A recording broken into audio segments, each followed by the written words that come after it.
छत्तीसगढ़ भारती, कक्षा 7वीं, विषय हिंदी, पाठ 16।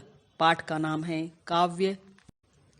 आपने काव्य माधुरी पाठ अपने शिक्षक के माध्यम से पढ़ लिया क्लास में, और हमारे द्वारा रचित पाठ अलग से आपने देखा कुछ चित्रों के माध्यम से। आपको बहुत अच्छा लगा होगा।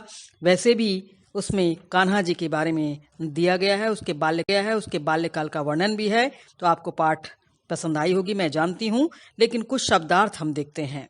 शब्दार्थ में क्या है? भोर यानी कि प्रातःकाल, पाछे यानी कि पीछे, बहियन यानी कि बाह, भोरी यानी कि भोली, बिहसी यानी हंसना, केहू यानी कोई, बटोहिया यानी राहगीर, न्यारा यानी कि अलग, यानी सबसे अलग जिसको जो होता है ना उसे बोलते हैं न्यारा, आतुर यानी कि व्याकुल, मीन यानी कि मछली, पाहन यानी कि पत्थर, गिरी अर्थात पहाड़, शी कूल मतलब किनारा, और खड्ग मतलब तलवार।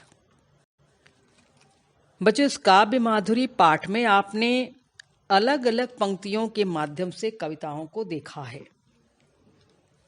तो इस पाठ के अंतर्गत आपने ये देखा होगा कि जो पहली कविता है कि मैया मोरी मैं नहीं माखन खायो, भोर भयो गैयन के पाछे मधुबन मोह पठायो। ये मैंने दो पंक्ति आपके सामने रखी है। पूरे अंत तक के जहाँ तक कंठ लगायो शब्द जो आया हुआ है, जिसमें वो कृष्ण जी कह रहे हैं अपनी माता से कि मेरी छोटी छोटी बाहें हैं, मैं कैसे सीका तक पकड़ता हूँ, जा सकता हूँ, मैं तो दिन भर जंगल में बैठा हुआ था, सब लोग तुमसे चुगली करते हैं और तुम मान जाती हो, यानी तुमको कोई लाई लिगरी लगाते हैं। इस तरह की बात जो है बालक कृष्ण अपनी माता से कर रहे हैं। और माता बिहसी जसोदा ये शब्द आया हुआ है, तो मैया उसकी बात तर्क को यानी बातों को सुनकर या तर्क को सुनकर के हंस पड़ती है। तो यहाँ एक बच्चा यानी छोटा बच्चा और एक माँ के बीच के जो तर्क जो चल रहे हैं, बात जो चल रही है, उसमें माँ और बेटे का यानी बच्चे का प्यार है। जहाँ पर माँ और बच्चे का प्यार बताया जाता है कवि के द्वारा, उसे हम कहते हैं वात्सल्य रस से युक्त कविता है। तो चूंकि यहाँ पर बाल सुलभ मनोवृत्तियों का सुंदर वर्णन किया गया है और माँ और बच्चे के प्यार को दिखाया गया है, इसलिए इस पूरी पंक्ति में वात्सल्य रस है, यह हम आपको बताना चाहें। और इस वात्सल्य रस का स्थायी भाव होता है अनुराग, जिसका स्थायी वात्सल्य रस है तो वत्सल होता है। वात्सल्य रस का स्थायी भाव वत्सल होता है, और वत्सल का मतलब ये एक अनुराग से होता है, प्रेम से भी होता है। पर्यायवाची शब्द हम देखना चाहते हैं। संध्या, संध्या को क्या कहेंगे? गोधूली, सायंकाल, सांझ, शाम। बाह के लिए है भुजा, बाहु, बाजू। कंठ के लिए गला, घाटी, हलक, गर्दन, ग्रीवा। दूध के लिए दुग्ध, क्षीर, गोरस, पय। पैर के लिए पांव, चरण, पद, पग। गाय के लिए धेनु, गौ, गौरी, भद्रा, पयस्विनी। इंद्र के लिए पुरंदर, देवराज, सुरपति, शक्र, सुरेश। यमुना के लिए कालिंदी, सुरेसुता, कृष्णा, तनुजा।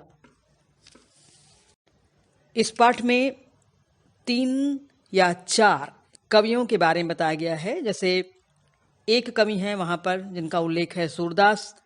आप जानते हैं उसकी भाषा है, यानी काव्य जो उन्होंने लिखी है वो ब्रज भाषा में है। हम केवल आपको एक परिचयात्मक जानकारी दे रहे हैं। तुलसीदास जी ने भी अपनी कविता लिखी हैं, हालांकि वो रामचंद्र जी के बारे में लिखते हैं, पर उनकी भाषा है अवधि। रसखान कवि जब लिखते हैं कृष्ण जी के बारे में तो उनकी भाषा भी ब्रज है। और धर्मदास जी हैं जो छत्तीसगढ़ की जनभाषा पर लिखते हैं। चूंकि धर्मदास ने कार्यस्थल छत्तीसगढ़ को बनाया था, इसलिए उनकी बोली पर छत्तीसगढ़ी का प्रभाव है।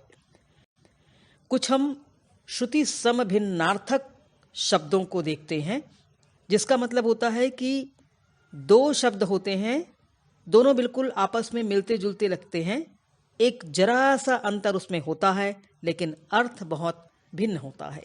जैसे बेर यानी फल और बैर यानी दुश्मनी। अमल यानी स्वच्छ, लेकिन यहीं पर मैं अम्ल कह दूं, आधा माँ कर दूं तो क्या हो जाएगा? खट्टा। अर्चन च मतलब पूजा, अर्जन कर दूं मान लीजिए तो हो जाएगा संग्रह। अपेक्षा अ है शुरू में, इसका मतलब है आवश्यकता, और उपेक्षा कर दूं मैं तो हो जाएगा अवहेलना। तो एक छोटे छोटे वर्णों के कारण में शब्दों के अर्थ बदल जाते हैं।